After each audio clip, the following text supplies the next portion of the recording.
Olá, meus amores! Então, agora a gente vai para a parte da correção das atividades do livro, certo? Assim como eu fiz com o vídeo de aula, a videoaula, eu vou fazer com esse vídeo. Vou dividir ele em duas partes para que vocês possam acompanhar com calma e para que o vídeo não fique tão extenso, tá bom? Então, vamos lá para a primeira parte da correção. A gente, a gente vai agora para a página 51. Então, a gente teve lá na página 50 uma fábula, né, que é o gênero que a gente está estudando agora. A gente teve a fábula na página 50 do leão e do ratinho. Eu não coloquei aqui porque senão o vídeo ia ficar extenso, eu não estou com tempo para ler. Para fazer as questões, vocês precisaram ler, então tá tudo bem, eu nem vou ler o texto com vocês. A gente vai só fazendo, tudo bem? Eu vou colocar as respostas aqui, então tudo bem, com calma, assiste, preste atenção. Depois, se precisar, dar uma pausa para poder pegar as respostas, ok? Pegar não, né? Porque vocês fizeram, é só para corrigir ou alterar alguma coisinha que precisar. Então, bora lá. A gente teve na página 50 o texto do Leão Ratinho. Então, sobre esse texto, a gente vai responder as questões. Número 1. Pelas informações que constam na referência bibliográfica da fábula, o leão e o ratinho, responda às questões. Então, a primeira pergunta aí. Quem escreveu a fábula? Lá na referência, lá embaixo do texto, tem escrito lá. Então, quem é o autor dessa fábula? Esopo é o autor dessa fábula. Está lá embaixo na última linha, certo? Quando ela foi publicada? Ainda lá embaixo na última linha, nas referências, está dizendo lá, 1988, certo? E qual é a editora que publicou e em que cidade? Ó, tem lá também. Foi a editora Spione, que fica em São Paulo. Show? E quem fez a adaptação das fábulas do livro? Quem foi que fez? Tem lá, adaptação de Lúcia Tukinski, acho que é assim que fala. Então foi ela que fez as adaptações dessas fábulas. E em que páginas do livro citado está a fábula? Tem lá também, lá no finalzinho da linha, a gente tem quais são as páginas. Estão nas páginas 8 e na página 9. Beleza? Tranquilo? Essa aí foi bem fácil, foi de localização. A gente só precisou voltar lá no texto, olhar as referências, que fica na última linha sempre, e responder. Bem tranquilo. Vamos lá, número 2. A expressão rei das selvas refere-se ao leão. Por que, em geral, o leão é assim identificado? Por que, no geral, a gente chama o leão de rei das selvas? O que vocês acham? Né? Porque, assim, é um geral, não é só a história que cita isso. O mundo fala isso, todos falamos isso. Então, por quê? Porque ele é considerado o animal mais forte e mais agressivo das selvas. Então, dessa maneira, por esse motivo, ele é chamado, é conhecido, né, de rei das selvas. E o que significa ser o líder do bando?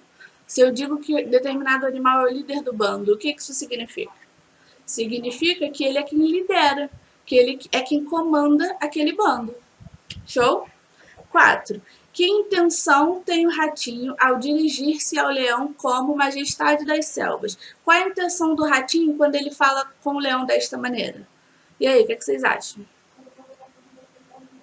A intenção dele é agradar, vamos dizer assim. Ele está explorando a vaidade do leão. Né? Ele precisa contar com a complacência do leão. Ele precisa que o leão tenha a peninha dele e aí ele dá uma trabalhada na vaidade dele. Funcionou. Número 5. Que tipo de relação se revela entre o leão e o ratinho no primeiro encontro? Então, na primeira vez que eles se veem, porque eles se encontram de novo no final da fábula, mas lá no iníciozinho eles se encontram. Qual é o tipo de relação que a gente consegue perceber entre o leão e o ratinho? A gente tem ali uma relação de submissão, né? Porque o ratinho é submisso ao leão, ele tem medo, respeito. Então a gente vê esse tipo de relação. E no segundo encontro, lá no final, a pergunta da número 6, no segundo encontro mantém-se a mesma relação? Explique. Então, na segunda vez que eles se encontram, a relação ainda é essa de subordinação e de medo? Não, mudou, né? Teve uma mudança de posição, mas o ratinho continua tendo respeito, ele continua tendo uma atitude mais amiga, né? Mas ele continua mantendo respeito, ele não foi, vamos dizer assim, abusado, desrespeitoso, não é mesmo?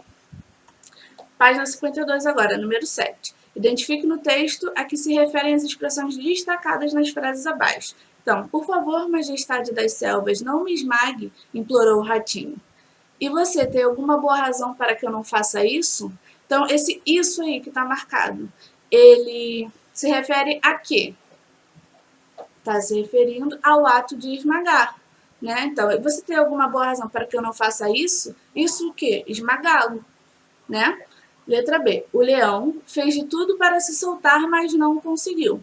Seus urros de raiva fizeram a terra tremer. Ao ouvi-los, o ratinho veio em seu socorro com seus dentes pequeninos, e afiados, roeu as cordas da rede e soltou o leão. Então a gente tem 4 expressões destacadas e cada uma vai se referir a alguma coisa. Então vamos lá. O primeiro, seus, ele se refere aos urros do leão, né? A próxima palavra destacada, los, se refere a quê? Aos urros, né? Ouvir os urros. O ratinho vem seu socorro. Então, esse seu aí, socorro do leão, né? Com seus dentes pequeninos. Sim, seus. Quem é que tem os dentes pequeninos? O ratinho, né? Então, esse seus está se referindo aos dentes do ratinho. Beleza? 8ª questão. Os animais são personagens que representam características humanas? Quais? Sim, a gente não viu que a fábula ela tem essa característica? Então, sim, os animais são personagens que representam as características humanas. Sim. Então, o leão ele está caracterizando que características? Então, a gente consegue perceber que o leão está caracterizando pela prepotência, a vaidade e a força. E o ratinho se caracteriza pela fragilidade e pela solidariedade. Show? A 9ª. As 2 frases finais destacam-se do restante do texto. Que função elas têm na história? Qual é a função das últimas 2 frases na história? Vocês sabem. Elas relatam o quê? A moral da história. Estabelecer o tema, o ensinamento, fechando tudo, né? A moral da história. Tá lá no finalzinho. Diferente daquele texto que a gente viu na videoaula passada, que eu coloquei como exemplo, e lá no meu exemplo tinha moral da história e descrito, aqui não está escrito moral da história, mas a gente consegue perceber que esta é a moral da história, certo? 10ª questão.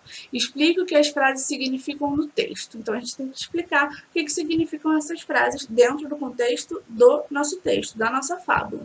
Então, a letra A. Uma boa ação ganha outra. O que essa frase está significando dentro desse texto? Que a atitude do leão foi recompensada mais tarde pela solidariedade do ratinho. Então, se o leão não tivesse tido a atitude de não esmagar o ratinho, não feri-lo, não teria ratinho para ajudá-lo na hora que ele precisasse, certo? Então, uma boa ação faz com que gere outra boa ação de volta. Não é verdade? Assim funciona para tudo na nossa vida. A letra B. Amigos pequenos podem ser grandes amigos. O que essa frase significa?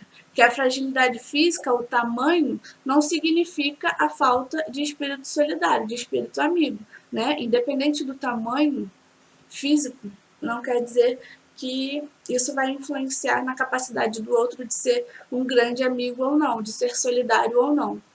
Verdade? Pessoal, então foi isso. Essa foi a primeira parte da nossa correção. E agora a gente se vê na segunda parte, tá bom?